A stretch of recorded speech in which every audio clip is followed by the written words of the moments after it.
Welcome to the Sports Science Dudes. I am your host, Dr. Jose Antonio, with my co-host, Dr. Tony Ricci. Also joining us is Cassie Evans, a PhD student in exercise science.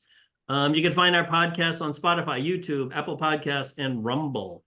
Our special guest today is Jennifer Sey. She is an American author, filmmaker, business executive, and this is really cool, retired artistic gymnast. So quite the athlete. Wow. You are a 7-time member of the U.S. women's national team and was the 1986 U.S. women's all-around national champion.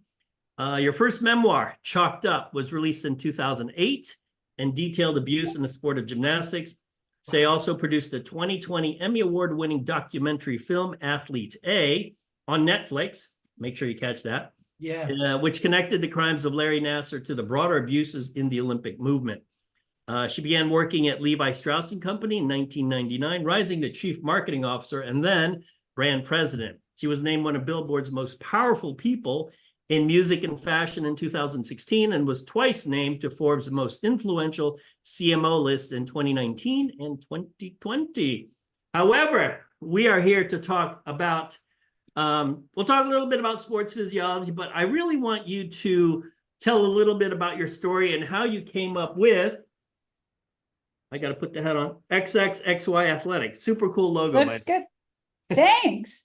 Yeah, I was joking around the other day. A lot of people, when we launched the brand, which was only 4 months ago, and I'll get into the backstory of how a lot of people, mostly the haters, were like, that's a terrible name. It's so stupid. No one's ever going to say it. And now with this whole sort of conflict at the Olympics with the boxers, I think they see my point with the name at this point. Yes. So yeah, it was, so I resigned from Levi's in, what year was it? 2022. And I took a break after working there for 23 years. I wrote my second book. And then I started to go about getting a job and interviewing again.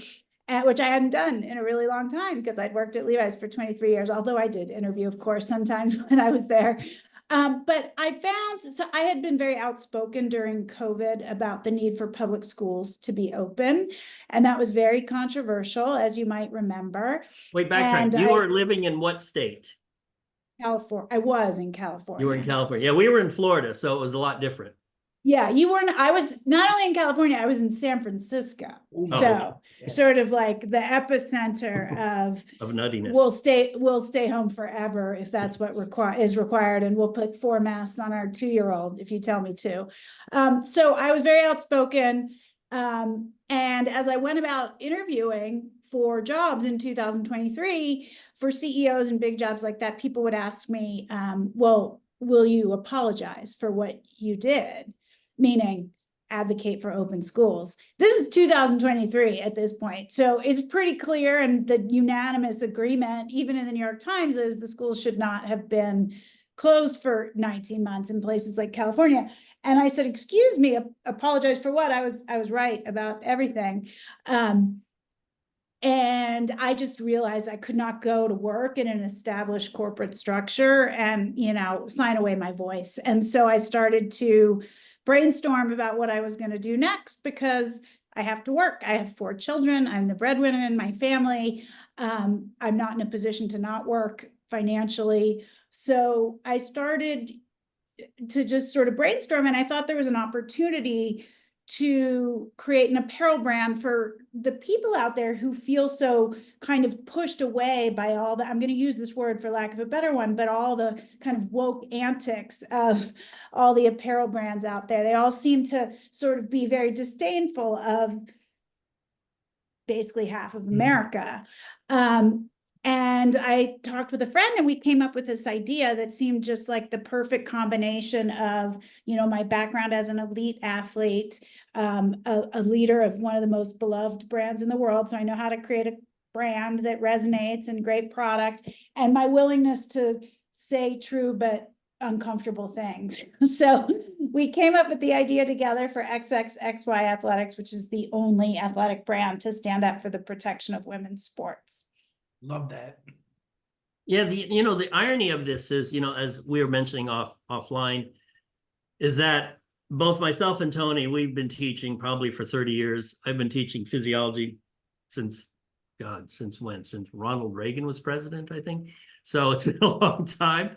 And there are entire chapters, books, papers on sex differences in sports. I mean, that's why, you know, for the people who don't understand it, I think one way to make it, I guess, more palatable to people who may not know the science is that if you go to any road race, let's take the simplest sport, running, you have it segregated by sex because clearly men are faster than women. You also have it segregated by age.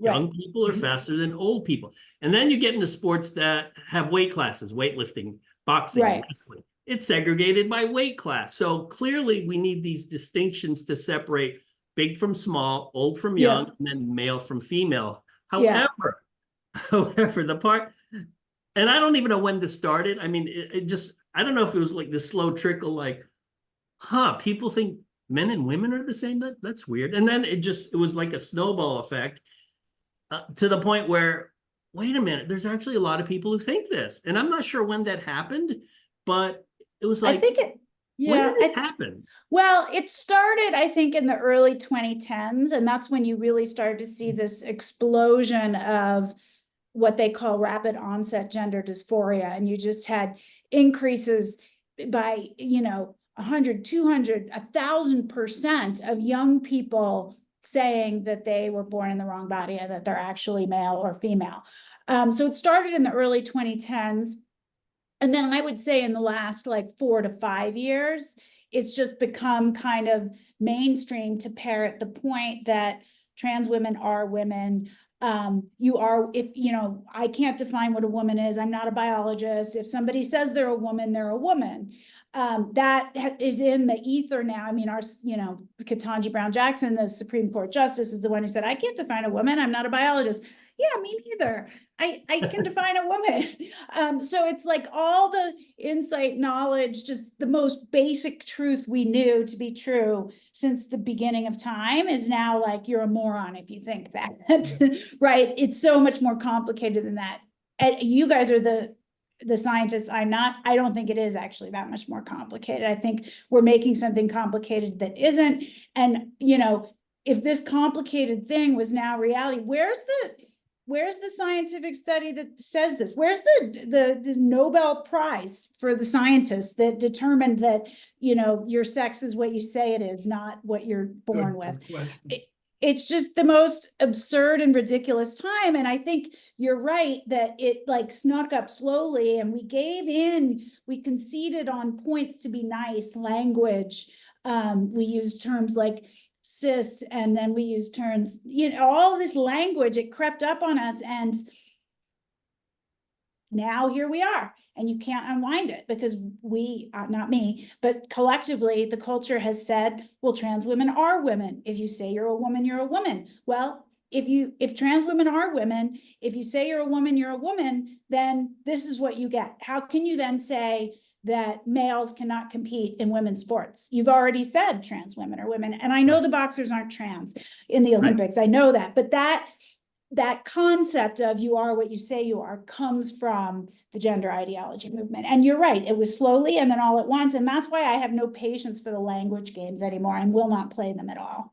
I really get annoyed too. This is just personal in terms of like when they say like gender assigned at sex as if a doctor like was like giving you an assignment. Now I do understand like in a case of, I believe it's called Sawyer syndrome or DSD, where sometimes anatomically something might appear differently, but we do have other tests, and especially here in America where they can tell you the gender of a baby when you're 12 weeks pregnant. So it's a little bit different now, right? So, but that other thing too, it's like this doctor is just arbitrarily saying like, I'm going to assign this person this gender. What do we?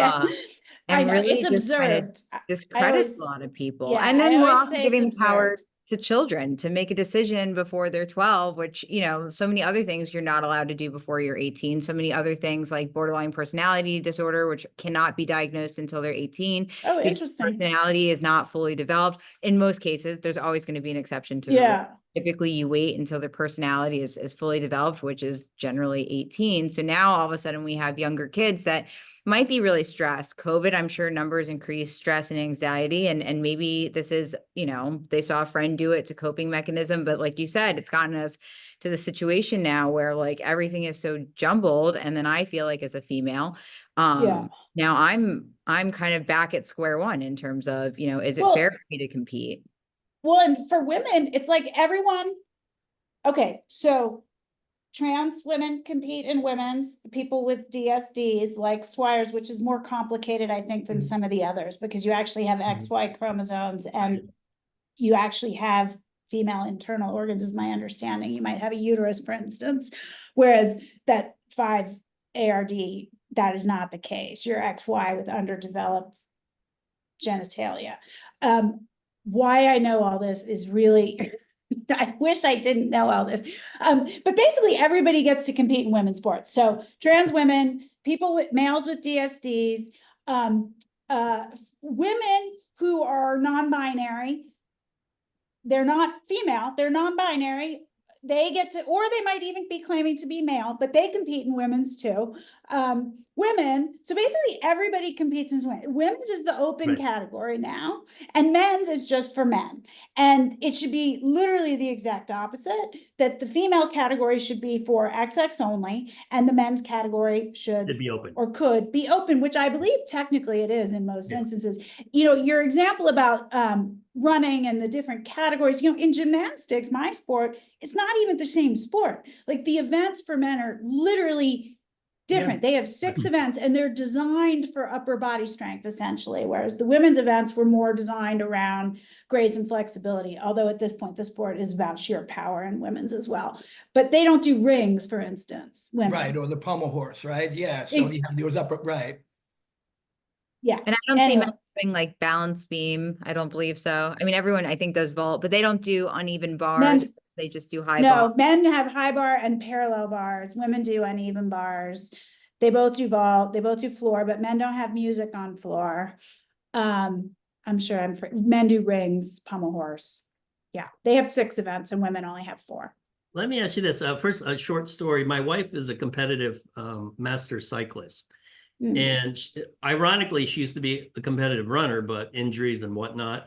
Yeah. For years, I told her, you should probably take cycling. It's easier on your body and you'd probably be really good. So about 3 or 4 years ago, she basically transitioned all the way to cycling. Wow. And this, no exaggeration, she pretty much wins every race. Okay. Amazing. But here's the funny part. When she first entered it, no one knew who she was. So there was this one race where, and I'm trying to find the quote, this guy did not believe her time. In fact, he said, you know, based on your time, you would have been like top 5 in the college male division, top 3 in this division, like male divisions. And he basically gave her a backhanded compliment by saying, "Oh, are you trans?" It's in an email. So I was like, "What?" I mean, in a weird way, he's complimenting you because he doesn't believe you're that fast. But you're actually that fast. So it's definitely been an issue in cycling, but my understanding is that whatever the cycling governing body has made the right ruling, and trans women are not able to compete in women's sports. Although, did you see where was the recent cycling competition? It was pairs, and first, second, and third, one of the pairs in women's was male. On top, it was like last week. Was that in the US or was that in Britain? It might have been in another country. It was in the last week or so. But in the US, I believe that the governing body has made the right decision on this one. Right. And I guess sort of the point of the story is that within, and my wife says this all the time, she goes, women who don't exercise or train or compete, they don't understand this stuff at all. They're like, oh yeah, trans women can be this. It's like, women who compete in a sport, full well, it should be segregated by sex. And so at the local level, everyone knows this to be true. It's like, of course you segregate, but people are afraid to say it. That's what I was going to say, because you do have within the athlete community, yes, any woman that has ever trained her heart out. I mean, I was training, 10 hours a day as a child. Like, regular people don't understand how hard you work and how much you give up to hopefully achieve whatever it is, you're dreaming of achieving. And I always say I lost more than I won, as everybody does who competes. And I could always accept losing in a fair fight, but I can't really imagine that I could accept losing because I had to compete against men. But you do see very few people who are currently competing, or newly exiting sport. In fact, there was a letter signed led by Megan Rapinoe of the former Team USA soccer world championship winners, where she got, I think, 100 female athletes to sign, basically saying trans women are women. And so are they just brainwashed? Are they don't care, they're not competing anymore?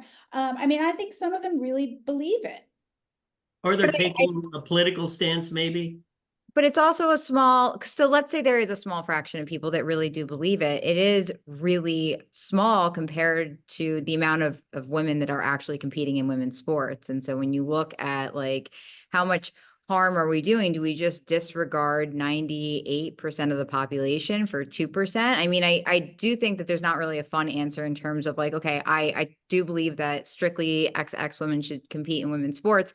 I feel sports should be inclusive. I don't know what that means for the smaller minority, separate category, but at the end of the day, I want to protect women's sports. I do sometimes think though, that this idea that women can do anything men can do, which I agree to a certain extent. I think sometimes that gets confused with women compete against men, right? So there's always going to be an exception to the rule. Like for instance, Carla, who is amazing at cycling and she will smoke some of the men at the local level. But when it comes to elite athletes, you need those gender differences. You need those different categories. I'm not telling you all anything you don't know. It's the single biggest determinant of athletic performance, the single biggest. Nothing else compares. Even steroid use, it doesn't compare to the sex differences. Even the testosterone testosterone blocker, I believe it is. There's still. Oh no, like if a man takes steroids, the difference between in performance on average between a man taking steroids and a man not is not as large as the difference between a man and a woman. That's all I meant. Well, but even though for the trans community that are taking, I guess, drugs or medicine to block the testosterone, there's still a performance advantage. So it's if you're taking these drugs after puberty, you've still incurred some of these changes as a biological male that are set into place before you hit puberty. Your height probably is not going to be retracted by taking testosterone blockers. The size of your heart, the strength of your bones, things like that can't be reversed. Size of your lungs. A lot of people think, oh, it's just hormones. So as long as the hormones are fine or matched, it's okay, and nothing else. It's not just hormones. No, there's so many other factors. I want to just to respond to your point about you want to be inclusive. Of course, nobody has ever suggested that everyone shouldn't get the chance to compete. We're all told, those of us who, strongly advocate for women's sports being for, I hate using the term biological women only because there only are biological women. That's the only kind of women. But no one's suggesting you can compete in the category that you were born into. That has always been the case, which is what the NAIA has already ruled a couple months ago. And I believe that's the right decision. You could also create another category. You could have three. You could have men's, open, and women's. When this has been offered in the past, the trans women, the trans identified male athletes who want to compete in the women's category reject it. People like Leah Thomas reject it because I really feel they're using sports in the women's category to validate their identity. And that is not the role of sports. Exactly. Sports is about competition, and the governing bodies owe as fair a fight as possible. There are obviously people who are so much better, and you can't, there's nothing you can do about that. That's still a fair fight. Like I said, nobody's suggesting anyone be barred from competing. But here's the other thing I will say. Nobody is owed a spot in the Olympics. I would have loved to be in the Olympics as a kid. I'm just saying, I still joke all the time. I'm trying to figure out what sport at 37 I can do to maybe just archery. Got it at the Olympics. But But yeah, I'm not owed it just because I want to be there, just because I want the experience doesn't mean that I get to. And I think there are a lot of other, we could say fair, unfair advantages that prevent people from going to the Olympics that have nothing to do with sex and Right. gender. And we aren't bringing that up, Right, I exactly. hate to say it. Sometimes things aren't fair.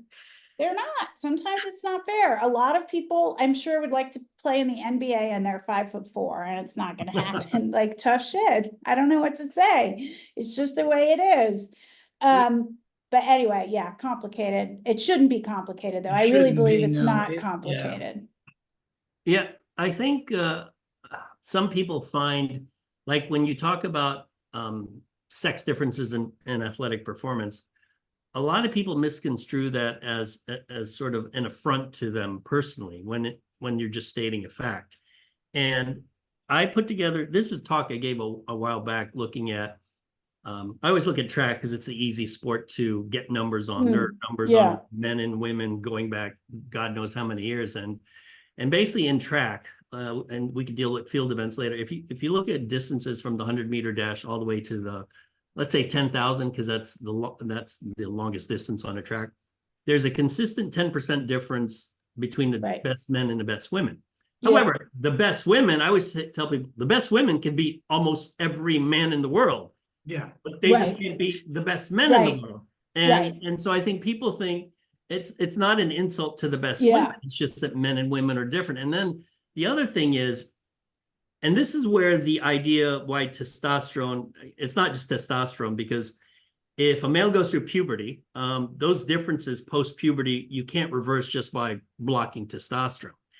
And if you look at the age at which elite high school boys exceed the fastest females in the history of athletics, it's usually by age 15. And, I tell my class here at Nova Southeastern, I say, you could probably find 12 boys in South Florida that are already faster than, I forget who won the 100-meter dash this year, the lady from St. Lucia. Yeah. That you could probably find 12 high school boys that are already faster than her. And if they decided to transition, they're going to be faster. So yeah, well, it's not, have you seen the stat? You know who Allyson Felix is? And she's Yes, one of the yes. greatest female track athletes Absolutely. from America. And she was a world champion in, I don't even remember what her events are. What is she, 200, 400, something like that. The year that she was the fastest woman in the world, there were 1,500 boys and men who had in the country who had faster times than her. 1,500. So that means basically all the high school state champs, a lot of men who competed on college teams around the country. I mean, not only would she not have been the fastest woman in the world, she wouldn't have been in the Olympics. She wouldn't have even made the trials. That's right. Right. Right. And that's the perfect argument for you have to have segregation by sex, segregation by age, segregation by weight class. I mean, up until, I guess, 2010, this was widely accepted in the sports science community.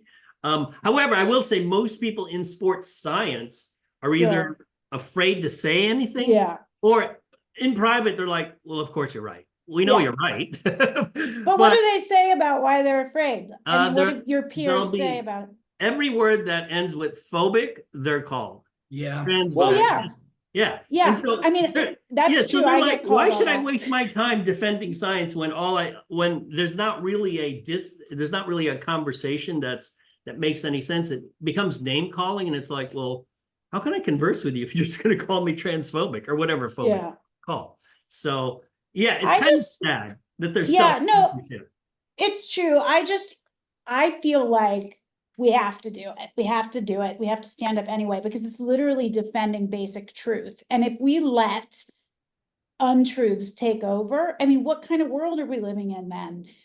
Do you know what I mean? Like, if we can let agitators and activists and the government define what is truth and have it not be grounded in any literal reality or factual reality, that we don't, I don't know. That's not a world I want to live in. So believe me, I understand. I get called all those names too. I get, threatening voicemails. I get people showing up at readings that I do and trying to physically harass me. I mean, Riley Gaines, who's kind of the face of the movement, has been physically harassed repeatedly. But I don't know. It feels too important to me. I just don't think we can say, oh, well, we'll just let them decide that men can be women. I mean, Well, look I'm at children are being harmed.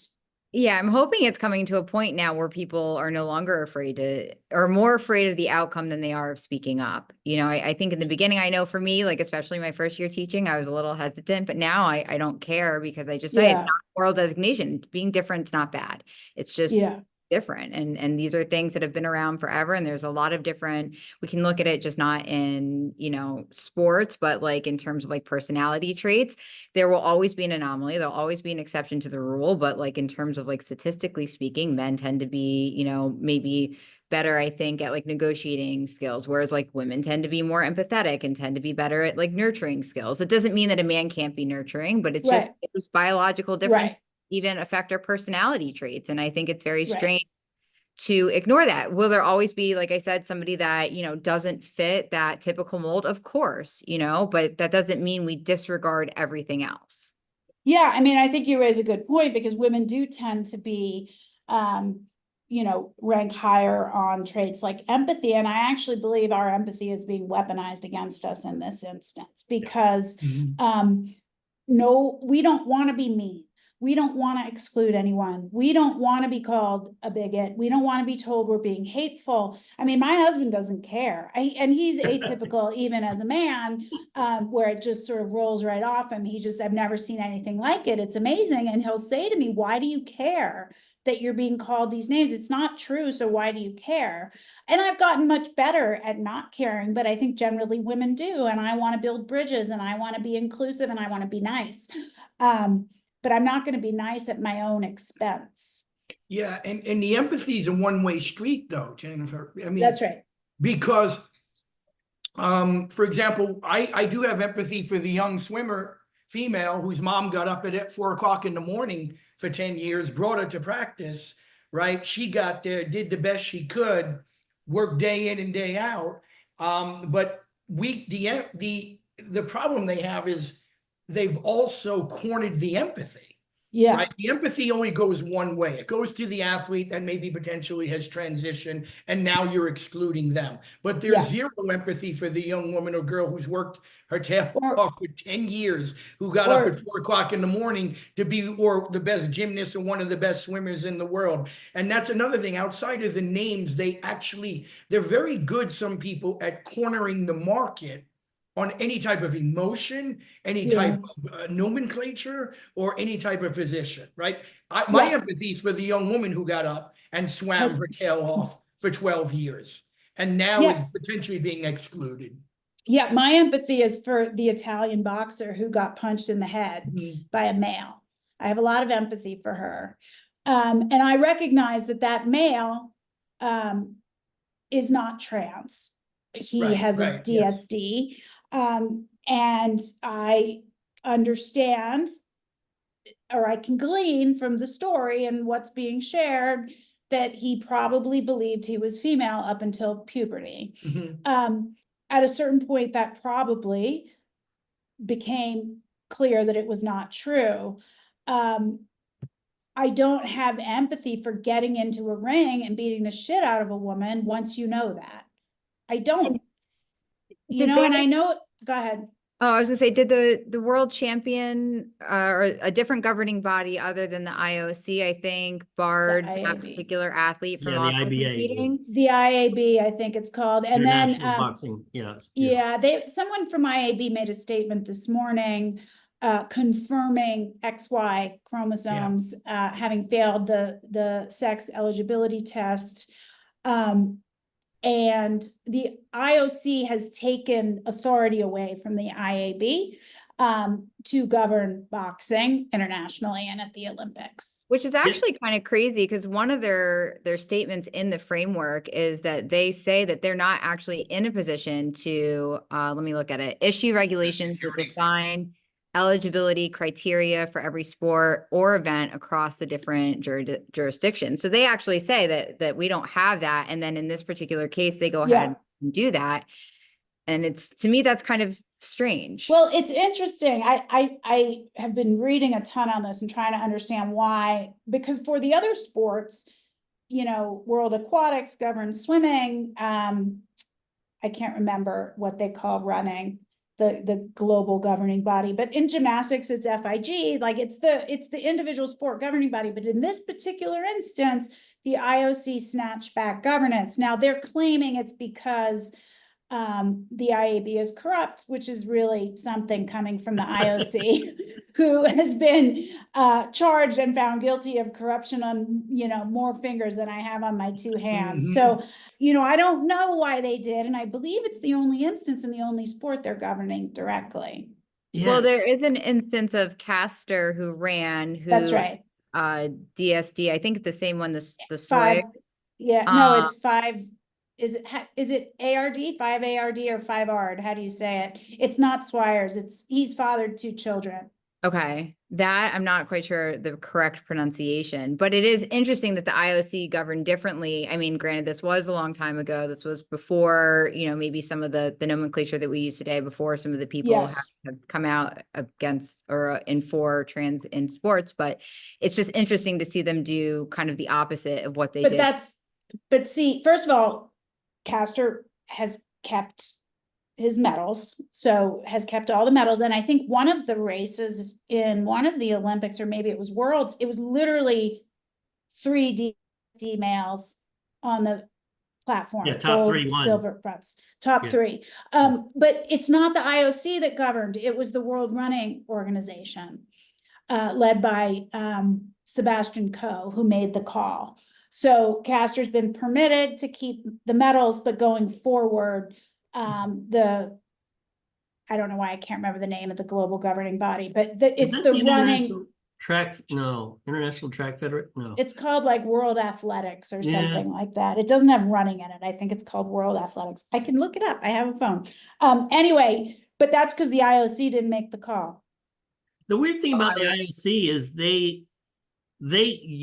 base the 2 boxers, whether they're male or female, on their passport. So they actually said, well, the passport says female, so we're going to go by female, which of course is the most non-scientific way of determining. I know. I cite it. It's called World Athletics. That's the global governing body, and it's led by Sebastian Coe, the Olympic gold medalist. There's an instance which is easy to find. Chinese gymnasts faked their passports to say they were younger than they were. Okay. And it was in the 2000 Olympics. They weren't of age eligibility. Their passports were faked. And then they competed again 2 Olympics later, and the age showed up differently, which is what tipped people off. And they had won a bronze medal, in fact, I think in the 2000 games in Sydney, and that medal was taken away from them in 2010. They were stripped because they lied on the passport about What's the age range for gymnastics?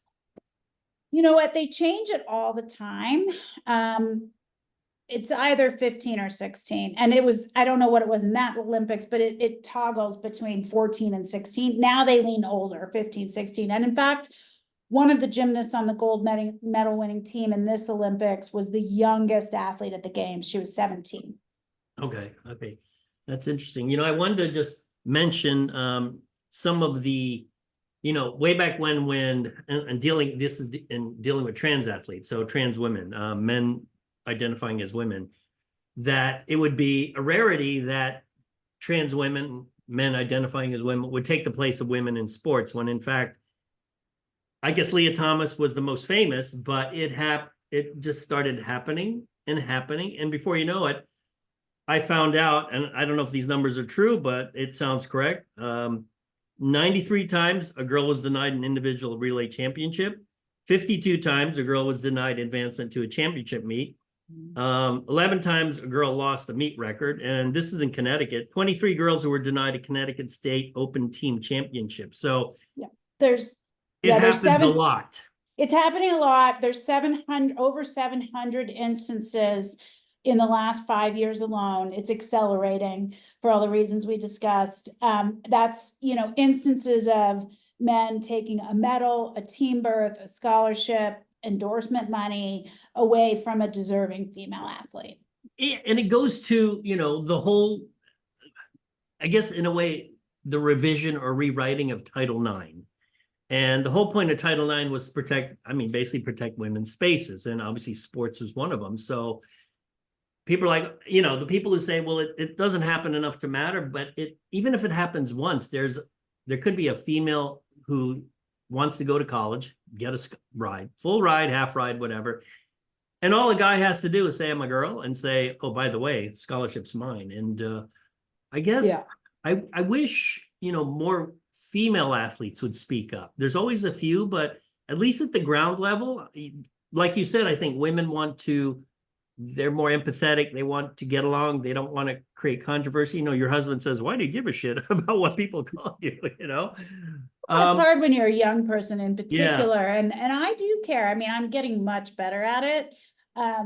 But it is really difficult to endure the hate that gets directed at you. It's hard to not want to just sort of try to defend yourself, but you can't, because it's all just name calling. There's no rational discussion or argument happening. Exactly. But the reason I wanted to start this brand is I feel like brands, like other kind of cultural artifacts, music, film, movies, all these things can help normalize ideas in the culture.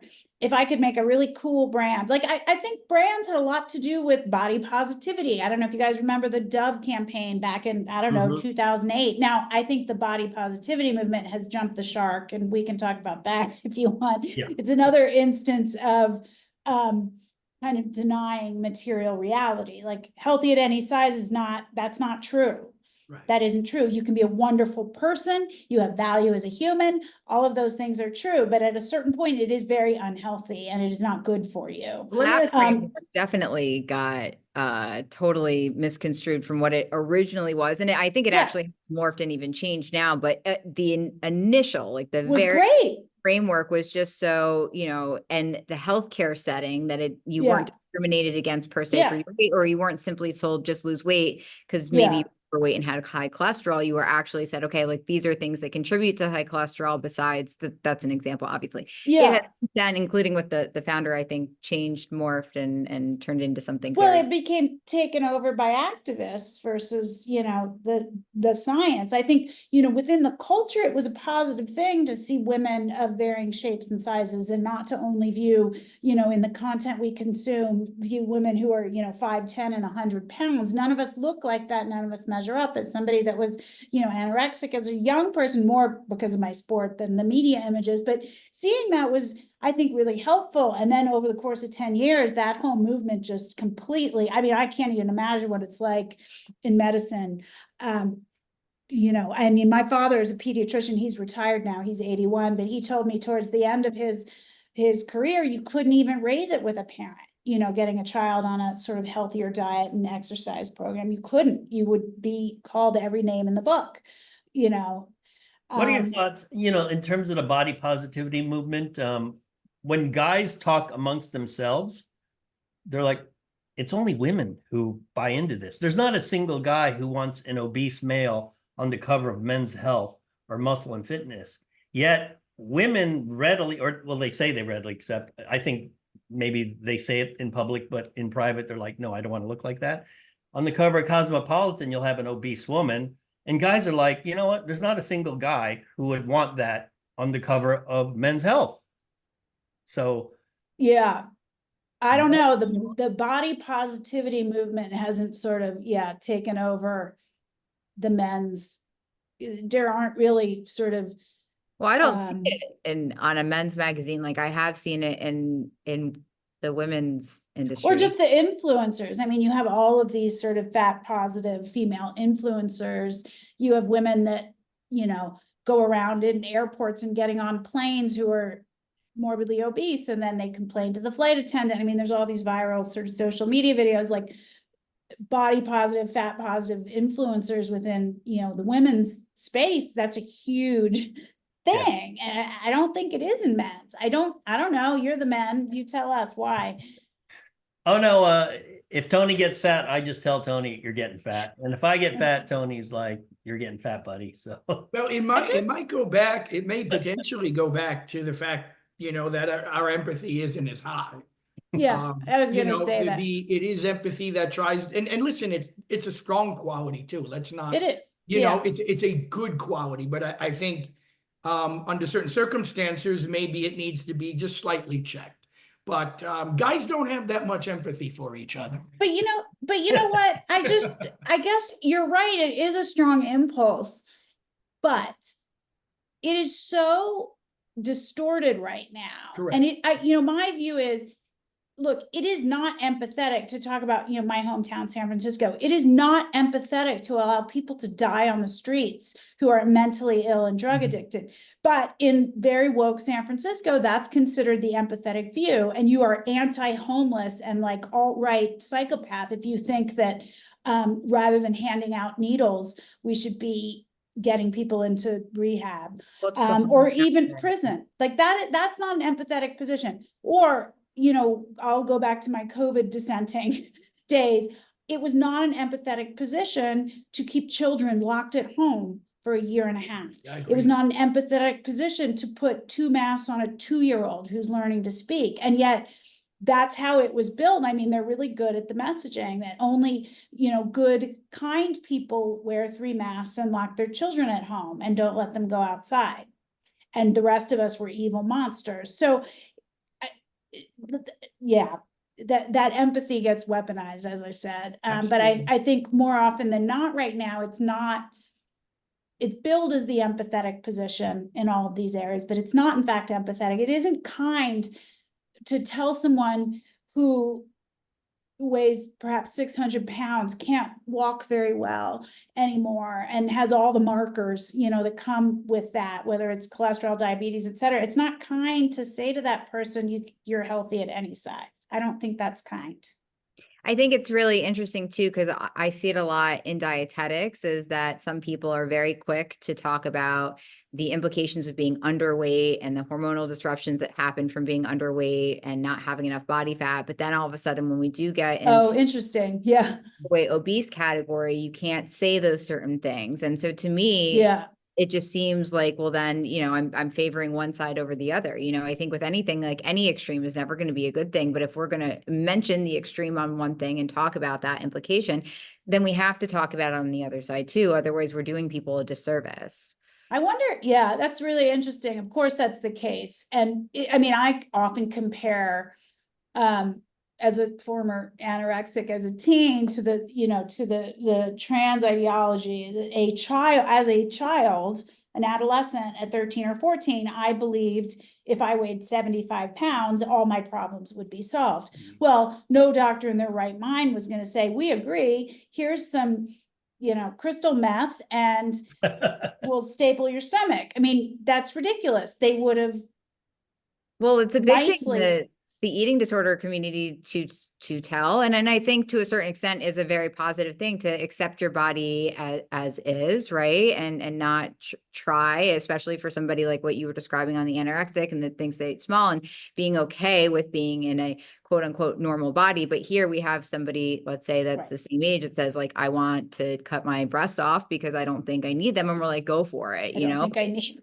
But someone that is struggling with an eating disorder might want to do something to change their body. And we're like, no, don't do that. No, you can't do that. That's considered a disorder. Yeah. But this is not. You just know if you're 9 and you're in the wrong body. I don't understand why we have to take everything so far. It's like, the beginning of the body positivity movement, like I said, it was good. It was great to see real women, not only women who were 5'10" and 100 pounds, real women, and, be able to see that and say that's beautiful too, and to normalize those ideas. And then we have to just march right past that and go right to such extremes of seeing, morbidly obese women on the cover of the Sports Illustrated swimsuit edition.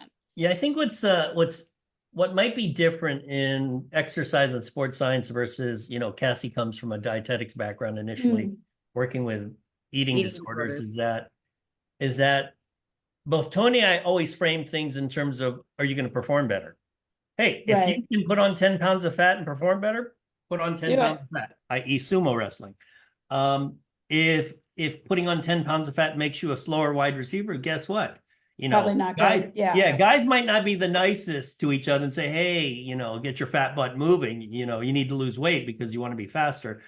But at the end of the day, in sports, all that matters is performance, whether or not little fat, little skinny, and whatnot. So I think, and this is where it gets really strange. in the running community, when my wife ran track in college, and this, again, this is old school. So the I know where coach you're going. Yeah. was very cruel, but he was cruel to the guys as well. But Yeah. the guys took it. They're like, yeah, you know, Right. they're mean to me. But when they were mean to the girls, he would actually weigh the girls. I mean, this Yeah. is like, yeah, and you No. don't do that anymore. And he would call them fat and this and Yeah. that. And obviously it would result in a whole host of eating disorders. But at the end of the day, the coach, as misguided as he may be, wanted them to perform. And his message, he didn't really know how to convey the message. He just said, to get faster, you need to do X, Y, and Z. But don't you think, so I grew up in that environment too. We were weighed twice a day. Our weight was announced on the loudspeaker. If we gained a quarter of a pound, that it was a big gym. They would announce it on the loudspeaker. And if we gained a quarter of a pound, you had to stay and do an extra, hour of conditioning. Bullied, berated. I don't coach fat gymnasts. I mean, it was crazy. But there was a belief that it was about performance. Like a judge came in, we would have judges come in and we'd do practice meets. And she pulled me aside and she said, doing gymnastics at your weight is like doing it with a 10-pound bag of sugar strapped to your back. So I was 17, I weighed 98 pounds and I had like 2% body fat. Oh God. And I had not gotten my period yet. I didn't get my period till I was 19. I think we can all agree that's an example of another extreme that's not. It is, but my point is in the culture of gymnastics, and the girls look much stronger now. Yeah. The aesthetic back in the 80s was like just emaciated. They believed that was required for performance, and it wasn't. Right. Is my point. So that can be manipulated too, I guess. And figure skating had gone that way a lot too. We saw the, in and out from the type of structure. I mean, the female body changed if they put an emphasis on power for one Olympic. Exactly. Or then it was back to grace and elegance. Yeah. And that has been one thing though, that I think has been really challenging for young women athletes is that incessant back and forth of where the emphasis has been, and changing it every 4 years has been terrible. Yeah. No, it's a really good point. And now the emphasis in gymnastics is very much on strength and power. I think there's too little emphasis on grace and flexibility. It's just sheer power, and whoever does the hardest tricks, which is always Simone Biles, wins everything. Right. And so the body type has changed to match that. But I mean, I personally think the sport has lost something. And again, we just go so far. It's like we went from anorexic pixies to, whatever it is now. Well, we see that. I mean, you see that in bodybuilding. If you go back 20 or 30 years, the physiques were actually attainable. Granted, they were all on anabolic steroids, but it was low dose anabolic steroids. Now the doses are so high that there are guys who are, 5'10" and they're weighing 250 plus easily in the off season. And again, a lot of it is they train hard, but they're also on super high dose androgens. And I don't know if you followed bodybuilding at all, but there was something called a vacuum pose where you could literally suck in your gut, and from the side view, it looked like you had maybe an inch or two. Yeah. Now their bellies are so distended, and it might be related to growth hormone use. Their viscera have hypertrophied, so they can't even do the vacuum pose, which is, it was. Do they not? I guess they probably don't. They don't test for. No, they have natural bodybuilding, and I think they do some testing, but I wouldn't say it's probably the most rigorous out there. But there's been a similar shift in like the bikini competitors too, where bikini used to be not as muscular, and now like I would say because I remember I thought bikini was like really cool. Now bikini looks like they belong in like women's physique. Women's physique looks like they belong in women's bodybuilding, and women's bodybuilding is now kind of like its own new territory and category. So bikini, so weird. Yeah, the winner of bikini now would have probably won bodybuilding in the 1980s. So and again, women's bodybuilding, everyone says it's a dead sport. No one watches it. No one wants to see a girl who's 5'10" and 220 pounds. It's just not. It's not even maybe the majority. And there's obviously somebody out there. There's someone eating. There's still people that are doing it. Well, I'm wondering who. I mean, obviously, we've all been paying attention to the women's boxing at the Olympics, but like, who wants to watch women box? Oh, I don't want to watch men box either. Tony and I love watching fights. We're fighting. I'll say this: I've trained a lot of female fighters, and I kind of enjoy it, Jennifer. I think because their skill is improving. Yeah.